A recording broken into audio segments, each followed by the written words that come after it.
About needle, क्योंकि needle जो होता है ना हमारे गेज पे डिपेंड करता है कि कौन सा कितने गेज का होता है। जैसे कि आप देख रहे हैं बेटा, गेज जो होता है वो डिपेंड करता है कलर कोड पे। तो कलर कोड के अकॉर्डिंग तो आप देखेंगे ना, ये आपका 18 गेज का है। अब बात वहीं अगर हम mm की करेंगे ना तो 1.25 mm कितना है बेटा, 1.25 mm, मतलब कि 1 mm से ज्यादा, और 2.5 mm का है 18 गेज। फिर उसके बाद में जो आप येलो कलर का देख रहे हैं ना, यहाँ पे ये 20 गेज का है। और वही बात अगर हम करेंगे mm की तो होगा क्या, 1.08 mm, 1.08 mm, ठीक है बेटा। और फिर यहाँ पे हम बात करेंगे 21 गेज का, मतलब 21 गेज की जो निडल होगी वो कितना होगा, टोटल 1 mm का नहीं होगा, 0.9 mm देखने को मिलेगा आपको। फिर हम बात करेंगे, यहाँ पे आएगा 22 गेज। क्या आ रहा है बेटा, 22 गेज आ रहा है। 22 गेज की बात करेंगे 8 mm, कितना mm की बात हुआ बेटा, 8 mm, ओके। 23 गेज, 23 गेज की अगर हम बात करेंगे तो 23 गेज का जो होगा हमारा 0.7 mm का होगा, और 25 गेज का 0.6 mm, और 27 गेज का 0.5 mm, और जो 30 गेज की निडल होगी ना वो होगा 0.4 mm का देखने को मिलेगा। अब हम बात करेंगे साइज की बेटा, थी कितने कैसे साइज में है, ये डिफरेंट साइज में है। फिर वहीं पे बात करें साइज गेज, किसकी बात हो रही बेटा, साइज को हम नापते किस में है, गेज में नापते हैं। फिर देख रहे हैं क्या, द लार्जर देन निडल, मतलब कि सबसे ज्यादा जो लंबाई होती है निडल की, द स्मॉलर, और जो लंबाई होती है लगभग स्मॉलर, समान हो गए। आप देख रहे हैं ना यहाँ पे ये लंबाई तो समान है, बट मैटर गेज की हो रही ना तो उसकी थिकनेस ज्यादा होती है। अब फिर यहाँ पे देखेंगे लास्ट में 21 आ 22 गेज, क्या है बेटा यहाँ पे 21 आ 22 गेज की बात हो रही है। निडल इज मोस्टली यूज्ड, कितना आपका 21 से 22 गेज का निडल जो है अक्सर ये यूज होता है। अक्सर यूज होने वाला जो है क्या है, 21 टू 22 गेज होता है, ठीक है बेटा।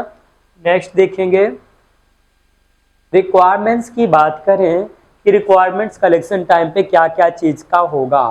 तो यहाँ पे हम फर्स्ट देखेंगे वैक्यूम ब्लड कलेक्शन सेंटर, मतलब कि कलेक्शन सिस्टम वैक्यूम होगा और ब्लड कलेक्शन सिस्टम का, ठीक है। अब ये जैसे आपका बीडी वैक्यूटेनर है, ये हो गया निडल हो गया, और ये क्या हो गया बेटा, ये रबर स्लीव हो गया, और फिर उसके बाद में ट्यूब आपका एडवांसमेंट मार्क हो गया। उसके बाद ये जो पूरा प्लास्टिक का है उसे क्या बोलेंगे, इसे बोलेंगे होल्डर। क्या बोलेंगे, होल्डर। क्या होता है कि जो बीडी वैक्यूटेनर का निडल होता है उसको हम होल्डर से फिक्स करेंगे। क्या करेंगे बेटा, होल्डर से इसको हम फिक्स करेंगे, ठीक है।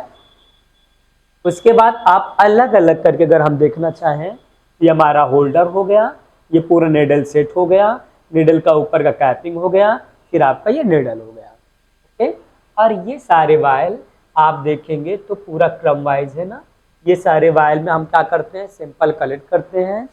ये वायल बेटा मेरा कैसा है, ये वायल जो है ना मेरा वैक्यूम का है। वैक्यूम क्यों होता है, क्योंकि जितना वैक्यूम होगा उसी के अकॉर्डिंग टू, उसी के अनुसार हमारे वायल में ब्लड भरेगा। होता क्या है बेटा, होता कुछ ये है कि अगर 2 ml की बात करेंगे कि 2 ml का ब्लड लेना है तो उसमें 2 ml के अकॉर्डिंग टू ही आपका वैक्यूम होता है, ठीक है ना बेटा। तो जब 2 mm के अकॉर्डिंग टू होगा तो चाहे आप जितना टाइम स्पेंड कर दें कलेक्शन करने के लिए, तो उस टाइम पे जो आपका ये होगा ना बिल्कुल भी कम ज़्यादा ना होगा। ध्यान रहे आपका जो इसमें ब्लड का वॉल्यूम होगा इक्वल आपको देखने को मिलेगा, ठीक है। अब वहीं हम बात करेंगे एंटीकोगुलेंट्स इन वैक्यूटेनर। वैक्यूटेनर में आपका जो एंटीकोगुलेंट्स है वो कौन सा है। अब anticoagulant has created with the help of 2 words.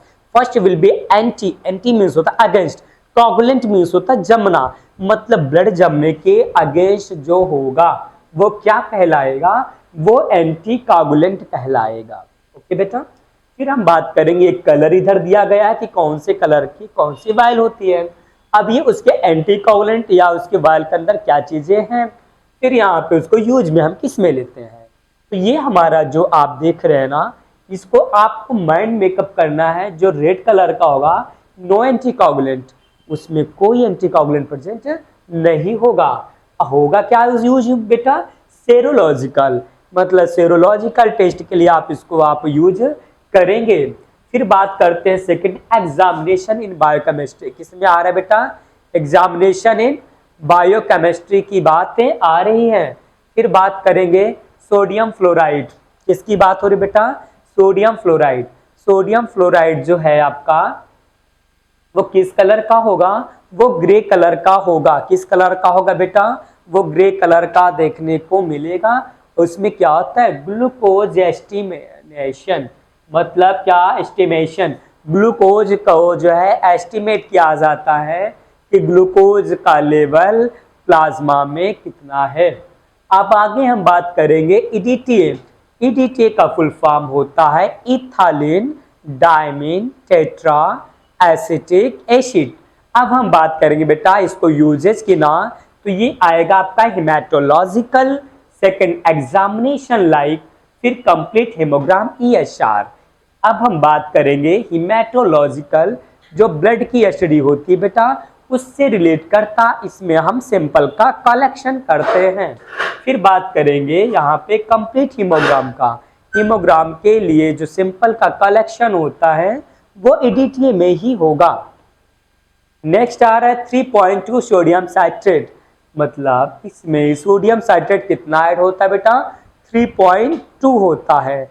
अब वही अगर हम बात करें कि कितना सैंपल लेंगे तो 2.7 ml, कितना लेंगे बेटा, 2.7 ml हम इसमें लेंगे।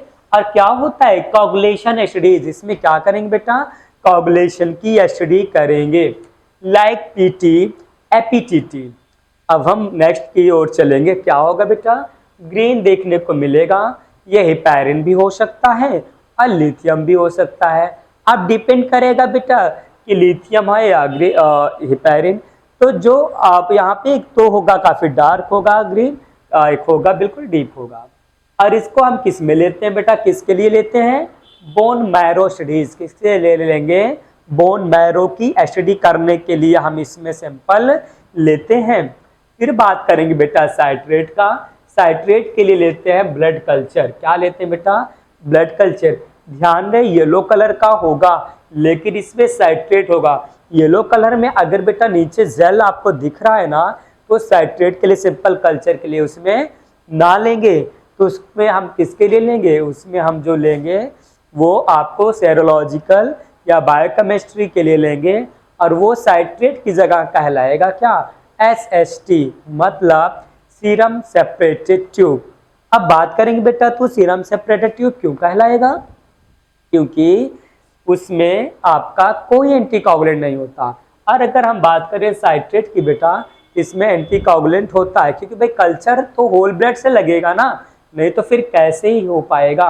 अब हम बात करेंगे ऑर्डर ऑफ ड्राकी। किसकी बात करेंगे, ऑर्डर ऑफ ड्रा की बात करेंगे। तो यहाँ पे जो हम सैंपल लेंगे, पहला है तो कलर कोड का है, सेकंड बेटा कलेक्शन ट्यूब है, थर्ड बोलेंगे आपको कि इसको कितनी बार वेल मिक्स करना होगा या वेल मिक्स दही भी करना होगा। ठीक है, अब हम देख रहे हैं यहाँ पे पहला आ रहा है क्या, साइट्रेट ट्यूब और एसिडी ट्यूब। साइट्रेट की बात करें बेटा, citrate according to name you know that's citrate होगा तो एंटीकोगुलेंट होगा। इसको क्या करेंगे 3 to 4 टाइम्स आपको इन्वर्ट करना है। फिर बात करेंगे बेटा एसिडी का, उसमें वो भी रहेगा आपका ये सेम कलर येलो कलर का, 8 to 10 टाइम्स इसको हम करेंगे। SST होगा बेटा तो जेल ट्यूब्स होगा, 8 to 10 टाइम्स करेंगे। बट जरूरी नहीं कि आप उसमें वेल मिक्स करें, ठीक है ना, क्योंकि आपका तो वो कोई भी एंटीकोगुलेंट में है नहीं जो वेल मिक्स करने की जरूरत पड़ेगा। यहाँ दिए हैं इट्स रॉन्ग, ये आपका गलत है। यहाँ पे 8 से 10 जो टाइम दिए ना SST को, उसमें आपको बिल्कुल भी वेल मिक्स नहीं करना है, वो रख देंगे आप ऑटोमेटिक क्लॉट हो जाएगा।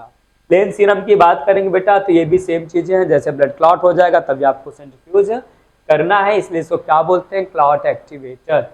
तो ध्यान रहे। नेक्स्ट बोलेंगे बेटा यहाँ पे आ रहा है आपका EST जेल ट्यूब्स बोल रहे हैं, हेपेरिन बोल रहे हैं, 2 to 10 टाइम्स, ये सब आपको नहीं करना है। हेपेरिन यूज करना होगा बेटा, क्योंकि एंटीकोगुलेंट की बात होती है। हेपेरिन क्या करता है, ब्लड को क्लॉट नहीं होने देता, इसलिए वेल मिक्स करना जरूरी है। एडिटिव की बात करेंगे बेटा, 180 डिग्री पे आपको इन्वर्ट करना है 8 to 10 टाइम्स। ओके, ये सही है। क्लोराइड में होता है बेटा ऑक्सिलेट होता है, एडिटिव भी होता है इसमें, इसको भी 8 to 10 टाइम क्या करेंगे, हम इन्वर्ट करेंगे। फिर बात करेंगे बेटा हम आगे प्रोसीजर की चलेंगे, प्रोसीजर में क्या है। तो प्रोसीजर की बात करेंगे, प्रोसीजर में है आपका first, always great patient in professional friendly manner. मतलब कि ऑलवेज ग्रेट, हमेशा स्वागत करें किसका भैया, पेशेंट का। कैसे, इन प्रोफेशनली, मतलब प्रोफेशनली अंदाज में पेशेंट से आपको बात करना है, और फ्रेंडली मैनर, उनसे मित्रवत शिष्टाचार आपको रखना होगा। इनके पूरे सिस्टम को मेडिकल टर्म में जो हमने बना के आपको समझाया है अब तक, उसको बोलते हैं आईपीआर मेंटेन करना। आईपीआर क्या कहलाता है बेटा, ये रिश्ता क्या कहलाता है, तो बोलेंगे क्या, इंटरपर्सनल रिलेशनशिप। फिर अगले क्लास में हम लगे रहेंगे इसी तरीके से कैसे आईपीआर मेंटेन करते हैं। तो बने रहिए आप पीएड पैरामेडिकल के साथ। Best of luck, have a nice